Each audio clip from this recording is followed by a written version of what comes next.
Act खत्म होता है और बूम के साथ शी फॉल्स। तो आई बी वेरी ऑनेस्ट, मुझे थोड़ा बहुत वो फेक लगा था।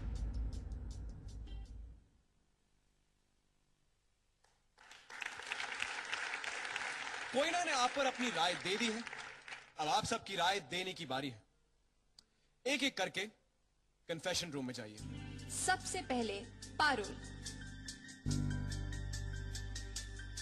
मैं आपसे केवल इतना कहना चाहती हूँ कि एज ए आर्टिस्ट जब किसी के साथ बीतती है उसे ही पता चलता है कोई ना। और ये एक लाइव शो है जिसमें हमें कट टू कट परफॉर्मेंस करना होता है। कब किसकी कितनी तबीयत खराब हो रही होती है आपको नहीं पता है, तो इसीलिए पहले लोगों के बारे में जान लीजिए, किसके साथ क्या हो रहा है उसके बारे में जान लीजिए, फिर लोगों के बारे में अपनी राय बनाइए। मैं चाहती हूँ कि वो इस कंपटीशन को एक नाइस स्पिरिट मिले, एंड मेरे लिए कंपटीशन डे 1 से था, तो आई थिंक अगर वो आके हमें जाने पहले और फिर कमेंट करें तो ज्यादा अच्छा रहेगा। ये कोयना मित्रा कौन है? और इतनी इतनी बड़ी बातें सबके लिए, और वो कहती यहाँ कोई सेलिब्रिटी मौजूद ही नहीं है। करण, राम कपूर, मोनिका, आप कितने नाम यहाँ पे ले लीजिए। मुझे लगता है ये यहाँ पे मजा लेने नहीं आ रही हैं, यहाँ पे तनाव क्रिएट करने आ रही है। You are not welcome here Koyna. Koyna Mitra. Well, अगर हम दोनों को कंपेयर किया जाए तो मैं बड़ा स्टार हूँ, क्योंकि actually I am exactly twice your size, so you know. Koyna को मैं बस इतना ही कहना चाहूंगी, most welcome, and I know she is extremely talented, लेकिन मैं भी बहुत मेहनत करूंगी and I am gonna give a tough competition too. ये अगर वो घर में आएंगी झलक हाउस में तो हाँ थोड़ा सा और मसाला आएगा और मजा आएगा। I think everybody was calmed down a bit, so हाँ थोड़ा सा मस्ती होगी, लेकिन thank you for the compliments. Competitors 10 हो या 100 हो, आप जो है वो आप ही रहेंगे। आप फिर भी उतना ही अच्छा नाचना चाहेंगे, आप फिर भी लोगों का दिल जीतना चाहेंगे, तो मुझे नहीं लगता कि कोई फर्क पड़ता है किसी और के आने से। बाकी कंटेस्टेंट्स जैसे सोच रहे हैं कि मेरे से ज्यादा खतरा नहीं है, एक तरफ से वो सही है, क्योंकि मैं ये बिल्कुल नहीं सोचता कि मुझे झलक जीतने का कोई चांस है। लेकिन मेरे से 2, 3, 4 लोग जो मेरे से बहुत ज्यादा अच्छा नाच सकते हैं, उनको निकालने के बाद ही जाऊंगा, ये मेरा दावा है। एंड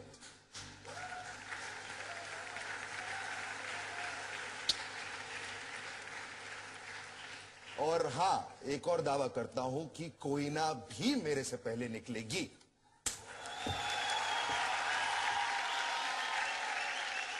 आपस में कहना सुनना बहुत हुआ, अब देखें हिंदुस्तान क्या कहना चाहता है और किसे आगे भी देखना चाहता है।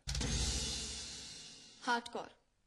हम हमारे दर्शकों को बताना चाहेंगे कि हमारे कई सेलिब्रिटीज को चोट लग रही है। चोट तो हार्डकोर को भी लगी है, लेकिन काफी दर्द के बावजूद भी हार्डकोर डांस किए जा रही है। हार्डकोर, हमारी जनता चाहती है कि आप आराम करें, लेकिन घर पर नहीं, यहीं पर आप सुरक्षित हैं।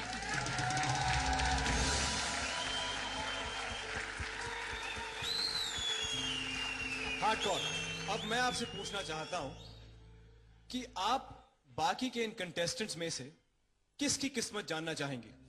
मेरा जवाब होगा मिस्टर राम जी के बारे में, प्लीज, बिकॉज राम सबका भविष्य देखते हैं, हमको उनका देखना है। चलिए ठीक है, राम, आपके और पारुल के डांस को हमारी देवियों ने बहुत पसंद किया, लेकिन सबसे ताज्जुब की बात यह है कि मार्क्स के मामले में आप पारुल से पीछे रह गए।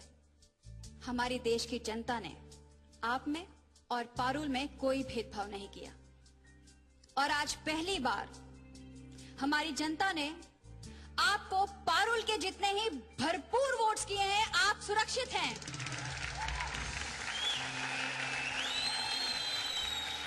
पारुल, इसका मतलब तो साफ है कि आपको भी हिंदुस्तान ने जमकर वोट्स भेजे हैं, आप भी सुरक्षित हैं। मोनिका, आपको 1000 परेशानियां हैं, डांसिंग से शुरू करके जावेद तक, और जावेद से शुरू करके आपकी इमेज तक। लेकिन शायद आप भूल गई कि जनता सब जानती है। उसे सब समझ में आता है और शायद यही वजह है कि उन्होंने आपको जमकर वोट किया है। आप सुरक्षित हैं।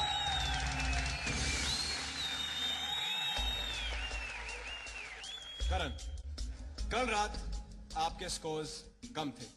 पिछले हफ्ते पारुल के वोट्स एकदम कम थे। इस हफ्ते वही चीज आपके साथ नहीं हुई। आप सुरक्षित हैं। कंग्रेचुलेशन।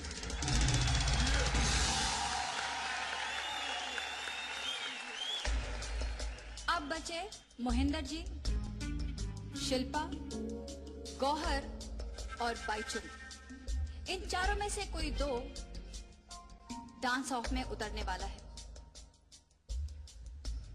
किसको मिलेगा आखिरी चांस और किसका इस मंच में होगा आखिरी डांस, ये हम जानेंगे इस ब्रेक के बाद। गौहर, इस हफ्ते भी आपको बहुत कम वोट्स आए हैं। पहली बार मोहिंदर